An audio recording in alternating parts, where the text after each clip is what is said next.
Hey, what's up, guys? This is Cole with CJC Off-Road. I'm Cody. And we're here today with another one of our Ask Us Anything clips. Today we'll be covering questions we've received from you guys regarding Power Wagons, regarding putting together suspension on a budget, as well as re-gearing your truck. So we're going to go ahead and jump right into this. First question we want to address today is, I have a Ram Power Wagon. What are my options? I don't see as many listings for Power Wagon trucks on your website. So Cody, go ahead and answer that question first. So yeah, the simplest way to look at it is if you have a 2014 or newer Power Wagon, you have a 2014 or newer Dodge 2500 truck. Same with the previous years. If you have an 03 to 12 Power Wagon, you would purchase parts for an 03 to 12 2500. Obviously, there are some differences from the factory, and then the lift height is going to be different, right? So many times we get questions, is this going to be a 3-inch lift spring on my Power Wagon? It's a 3-inch lift spring for, whatever year, 2500. The answer is going to be no. It will be a lift spring. It will sit the same way. All the trucks on our social media, all the trucks on our videos sit. It's going to sit at that same height because your chassis is the same. Your factory springs are a little bit different. So, for instance, Carli listed their newest systems for the 2014 or newer 2500s as a 1-inch lift system for a Power Wagon. So your whole truck is going to come up 1 inch, which will put it where, like this truck is that we're sitting on the tailgate of, a 3¼ inch system on a diesel 2500. They're going to sit very much the same. The Power Wagons, they have plenty of merits themselves. The lockers, the skid plates, and things like that that they include are excellent packages for those trying to bridge the gap really between like a Rubicon and a 2500 pickup. With that said, there are plenty of excellent upgrade options for those trucks. Those of you who want to use King shocks or have the truck perform the way they perform in our videos that you see, the trucks can reach that level of performance quite easily. Again, it's the same parts, similar components. And actually, if you were to build a Power Wagon, say with a Carli 3¼ inch system, you'll be able to get in the rocks just as well. You'll be able to run higher speeds off-road while still taking advantage of like the power lockers and all, the winch and all the other upgrades included with that truck. So those are an excellent platform. Personally, we've always been diesel fans. So that's why our personal trucks are usually the diesel models, but you're good to go, and there's still plenty of upgrades for the Power Wagons. Any questions like that, we always have people answering the phone. They're able to tell you if something will fit. So just know you guys are good to go. General rule of thumb when you're looking through our site, if it says Hemi 2500, that will be the same application for the same year for your Power Wagon. 2005 to 2013 Power Wagons have a unique advantage actually. They actually have softer rear springs than what the regular 2500s do. So in a lot of cases, we actually recommend optioning your kit for your truck. With nothing in the rear. Yeah, with nothing in the rear other than shocks. We found these setups work really well.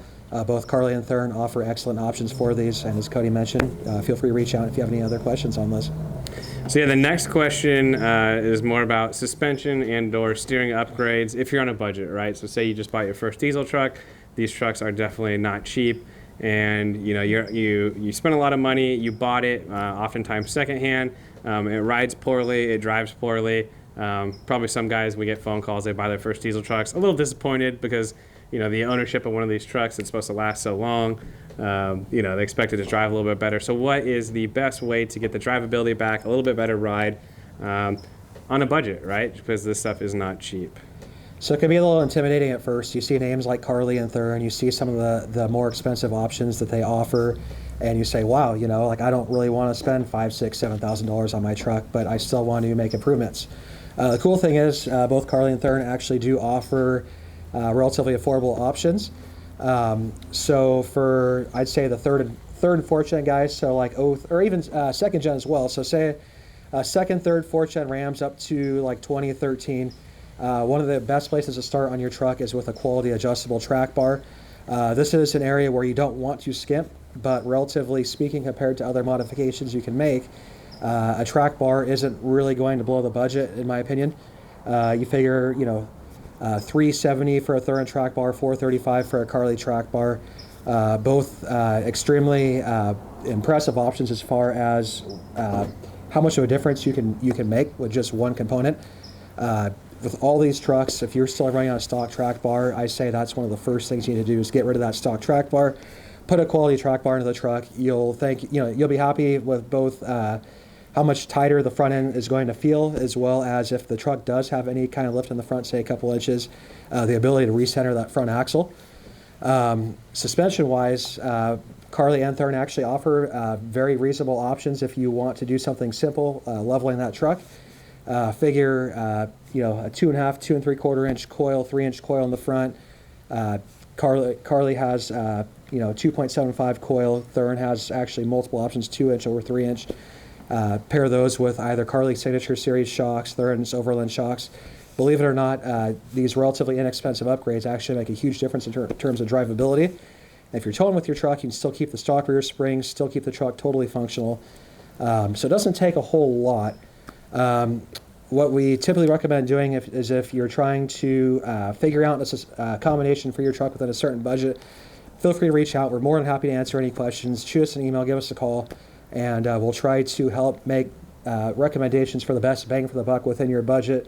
And even with a relatively limited budget, you can still make a huge difference in how your truck drives. And that's one of the things we really like about the products that we offer. Yeah, and all of these components are stepping stones, right? So say, you buy this truck, it steers terribly, and you just want to get something on there immediately, but your goal is to, say, get like a pin top system, whatever, down the line. You can still buy the track bar. You can even buy the springs and put like a basic shock on there, like you said, and you are just laying the foundation for one of these systems, because there aren't different really springs between the systems. A Thuren spring for a 3-inch system or 2-inch system is going to be the same.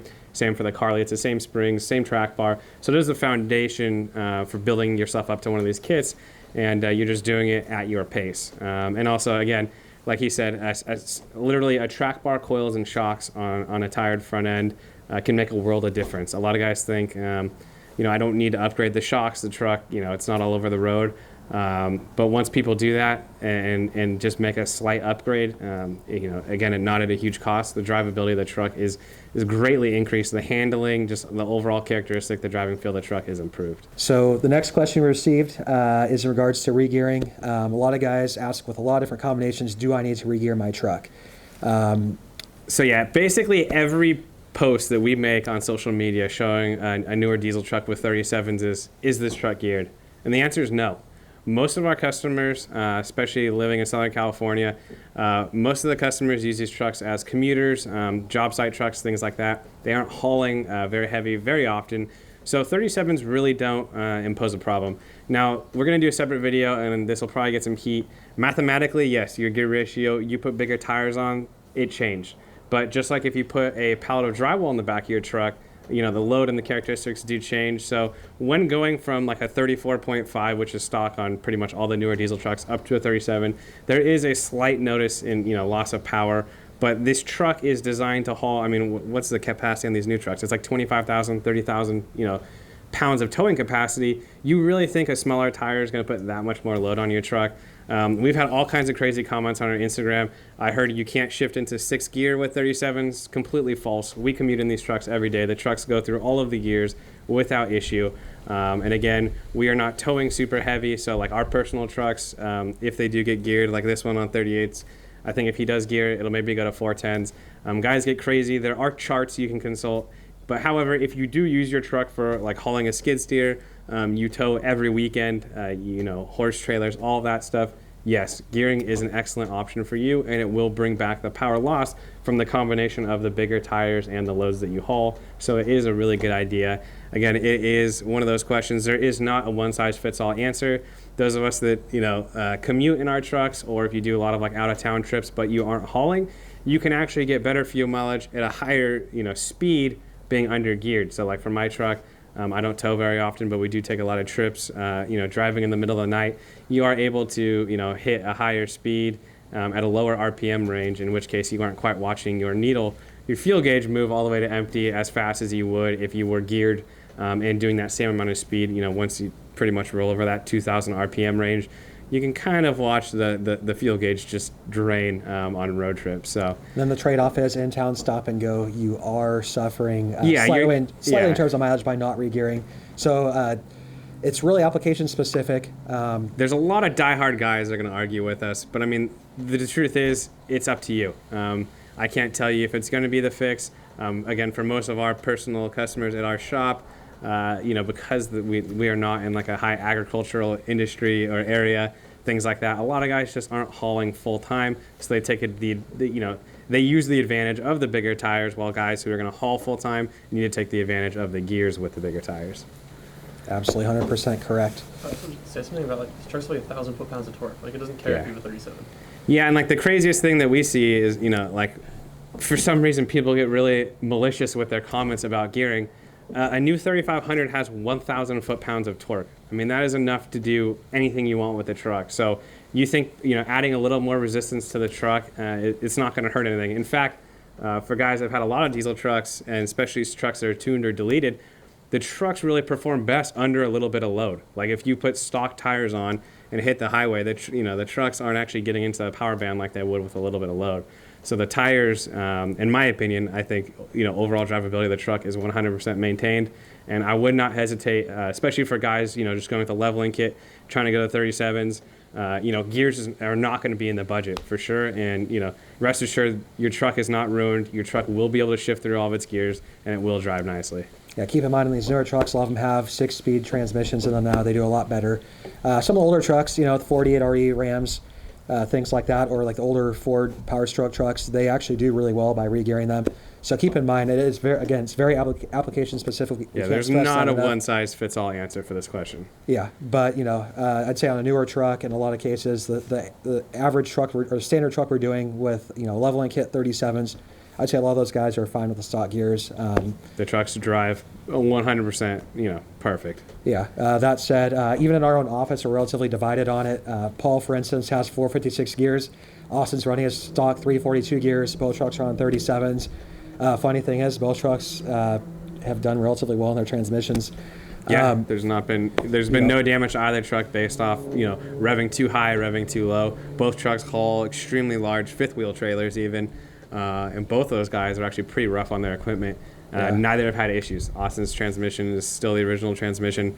Paul's has been upgraded, but that's due to these motor upgrades and things like that. So Cody probably is going to keep the stock transmission on his Ford, stock gears on his Ford. This truck here, 38-inch tires. I'd say we're really starting to push the envelopes. So, that'll be a whole nother discussion. Yeah. All these Fords coming out, we're building them with 38-inch tires, 40-inch tires. Yeah. That might be a time where gears are a good idea, but I don't know. Maybe if we get our hands on a 2020 for some long-term testing, the 10-speed transmission, maybe that'll help make up for it on these new 2020s. So we'll test it out. Hard to say. Yeah. And sure enough, we'll be more happy to share our results with you guys as well. So. Yeah. Another video down. Again, comments, please leave them down below. Questions you'd like to see in future videos, we'd be happy to answer them. As we continue to go, we'll continue to give our feedback on builds that we've done at our shop and our personal experiences. And so if you like this video, please give us a thumbs up, subscribe to the channel, set us for notifications, and until the next one, thanks for watching. Appreciate it.